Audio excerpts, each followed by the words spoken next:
Torotopsis dorni, a small jellyfish found throughout the Mediterranean, has the ability to do something that would seem impossible, and has been the talk for thousands of years: immortality.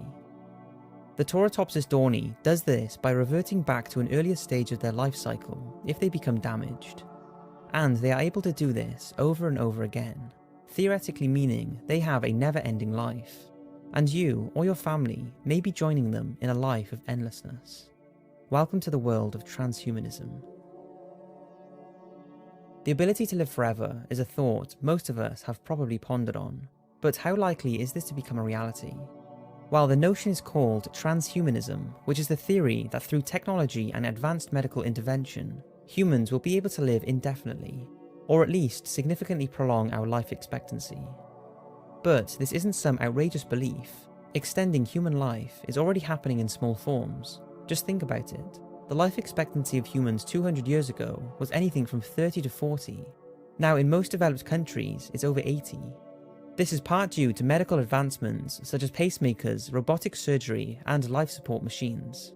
But we are talking about immortality here, and so far we're not even close to achieving that, since very little research is being conducted on making this happen. That's why transhumanists, people who support the development of this, have formed their own party. In fact, one of the founding members of this movement is Zoltan Istvan from California, who formed the Transhumanist Party and ran for president in the 2016 US presidential election. He believes by cutting military spending, we could conquer human aging within the next decade, and that simply accepting that we age and die is not the way it should be. So what technologies and future predictions are these people gearing towards, if these thoughts are to become a reality? Let's take a look at the processes that are taking place to create a potential immortal human. Cryogenics. Cryogenics is actually one of the first ventures into prolonging life. The low temperature, usually around -196-degree liquid nitrogen chambers, are used to store and maintain people who hope that in the future we will be advanced enough to revive them, and they will wake up, say 1,000 years from now, as if they had just been sleeping. To a transhumanist, this technology is of particular importance, as a lot of research has already gone into it, and it's now believed that the brain can potentially retain memory and personality while frozen, and that one day, scientists will be able to successfully defrost the bodies and heal them of their ailments, before bringing them back to life. It would however require significant advances in molecule nanotechnology to reboot the metabolism and kickstart the chemical reactions within cells. Transhumanists are convinced that it's only a matter of time before this becomes available, and for the people who are frozen, well, they can pretty much wait forever. Gene therapy. Gene therapy is an experimental technique that uses genes to prevent or treat certain diseases.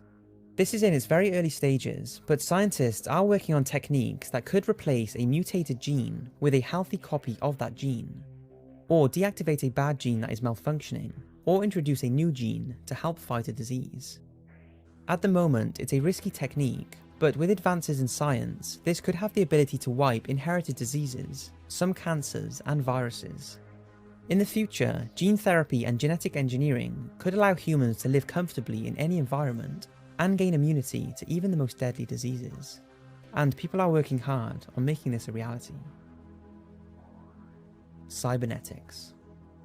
Easily the most interesting of all is cybernetics, a technique that we are already seeing an increase in. Take Stan Larkin from Michigan as an example, who lived over 18 months with a prosthetic heart that he carried around in a backpack. These things a few decades ago would only be seen in movies. Now it's become a reality, and a fast-growing one. Those in favour of taking things a step further say that cybernetics has endless possibilities, and will get to a stage where people needing organ transplants will not have to wait for a donor, but instead will be fitted with a robotic one. Blood transfusions will be performed with artificial blood, and prosthetic limbs will have the same seamless functions as the real thing. Once we've gotten to a competent stage of replacing failing organs and limbs, transhumanists want to see the same techniques being used to enhance as opposed to treat. Legs that never get tired, and eyes that can see in the dark. Who's to say in 100 years, people will be signing up to have parts of their body that are perfectly fine, replaced with technology that would be far better than biology, and this could apply to the brain. imagine that advances in technology enable us to wake up in the morning and choose how our minds will perform, by selecting a cognitive enhancing drug or by programming our cyberbrain. In essence, everything that fails in our bodies could potentially be fixed or replaced, and if nothing needs fixing, then it can be made 10 times better. To transhumanists, these small steps that are currently being taken are the way forward in creating an everlasting race.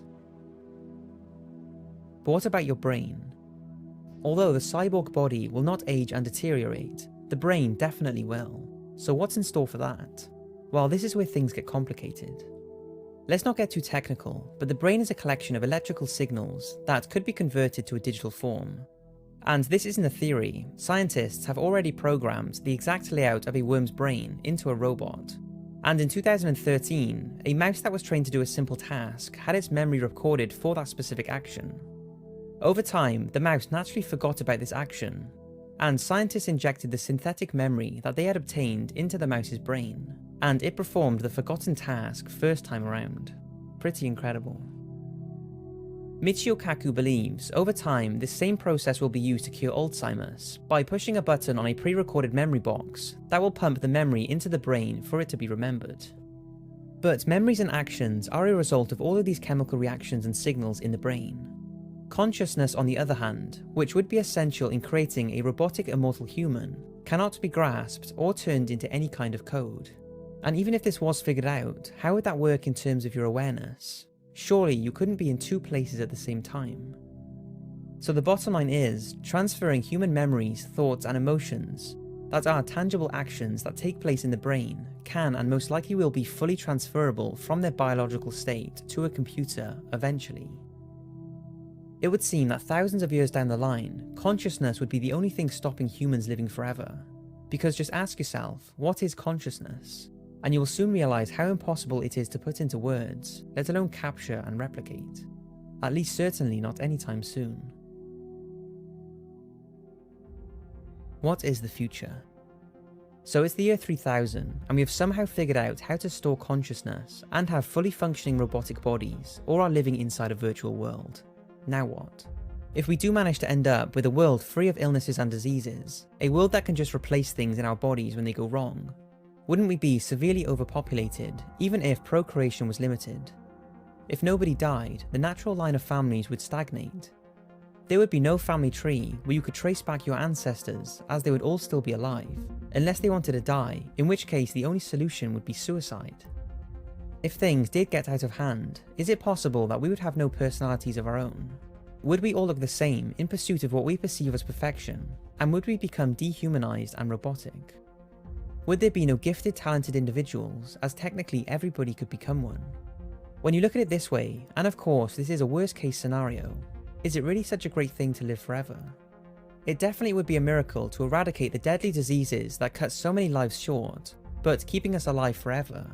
Look at it this way, wanting to live forever on this planet, you could say is stopping us from going to the next stage, which, beliefs aside, is still the biggest mystery of all.